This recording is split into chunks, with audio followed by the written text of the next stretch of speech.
राधे महाराज जी कहते हैं जो होता है अच्छे के लिए होता है, पर महाराज जी अच्छे लोगों के साथ बुरा और बुरे लोगों के साथ अच्छा होता है, ऐसा क्यों देखा जाता है? हाँ, ऐसा थोड़ी देर के लिए दिखाई दे सकता है। हम आपकी बात मानते हैं। इसलिए दिखाई दे सकता है कि जो बुरा कर्म कर रहा है वो अभी अभी कर रहा है वर्तमान में, लेकिन पीछे उसने जो अच्छा कर्म किया वो इस समय वो उसको फल दे रहा है, तो बुराई में भी वो उन्नति को प्राप्त हो रहा है। और एक अभी अच्छा कर्म कर रहा है लेकिन पीछे उसने बुरा किया, तो बुरे कर्म का फल आया दुख।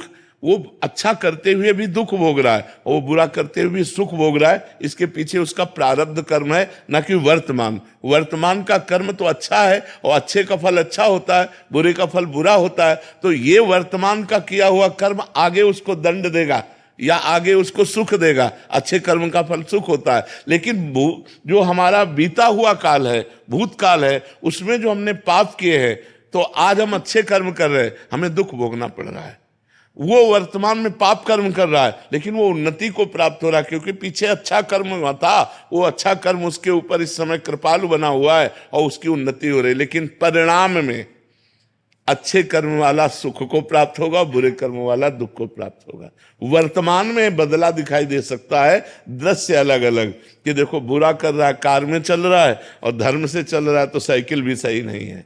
ऐसा हो सकता है, लेकिन परिणाम में बुरा करने वाले का नाश होगा और अच्छा करने वाला उन्नति को प्राप्त होगा।